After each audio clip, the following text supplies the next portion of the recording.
Alright, today's lesson is called Conditional Statements. So we're going to go over the definition first. It's very simple. A conditional statement is any sentence that uses if and then inside of it. It's an if then statement. If it doesn't have these two words in it, it's not a conditional statement. Right? An if and a then. That's our book. The symbols we use, it's like this. P with an arrow and then a Q. You say this if P, then Q. Right? P is the hypothesis. Q is the conclusion. Right? So if P, then Q. Some examples would be if a shape has 3 sides, then it is a triangle. It has the word if and it has the word then, makes it a conditional statement, right? Conditional statements can be true or false, right? It doesn't have to be a true statement. The only requirement is these two words.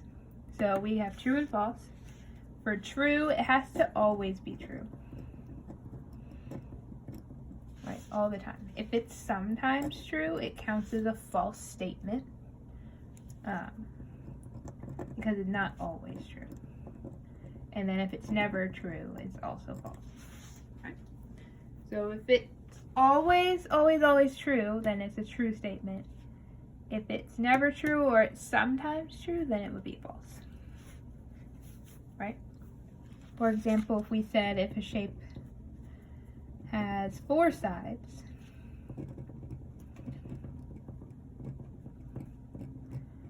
then it is a square. Right? Now, I mean, sometimes that's true. If it has 4 sides, it might be a square, but it could be a rectangle, it could be a rhombus, it could be a trapezoid. So that's only sometimes true, so this would be counted as false because it's only sometimes true. Right? A counterexample is just an example to prove it wrong. So, for example, when I said if it has 4 sides, it's a square, these are counterexamples, right? Because it said if its shape has 4 sides, then it's a square. I'm like, well, that's false because it could be a rectangle, a rhombus, or a trapezoid. Those 3 are all counterexamples because it helps prove that it's false, right? So it's the proof that it's false, right? I'm going to do some example problems here. First says rewrite as a conditional. When it says that, all you want to do is take a sentence and rewrite it so that it has an if something something, then something something, right? If then. I'll make this a little closer. So it says 3 non-collinear points make a plane. So we know we need an if and we know we need a then. So if something, then something. So in here we need to kind of pick out 2 things, right? So for my if, it says 3 non-collinear points. That'll be my if. And then this part will be my then, right? So if there are 3 non-collinear points, then it is a plane. Right? This next example, it says congruent segments have equal measures. So congruent segments will be my if. Equal measures will be my then. So if segments are congruent, then they have equal measures. When you're doing this, just make sure that it makes sense grammatically, Right? Read it out loud to yourself if you're like that. That sounds really weird. Try rearranging the words and just make it sound grammatically correct. All right, that's what we're kind of going for here. All right. Next section says identify the hypothesis and the conclusions. Right? So if you can see the stars, then it is not. The hypothesis is the if. So if you can see the stars would be the hypothesis. Then it is night. Conclusion. It doesn't include the if or the then word. It's only whatever's after them.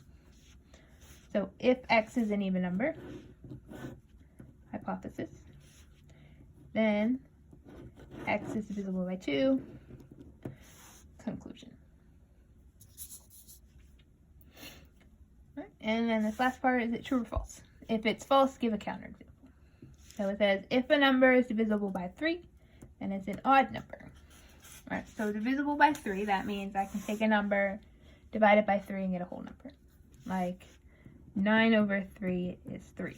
So 9 is divisible by 3. So 9 is an odd number, so that was true.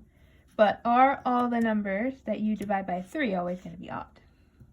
No, because I know 12 divided by 3 is 4. 12 is an even number. So 12 would be my counterexample.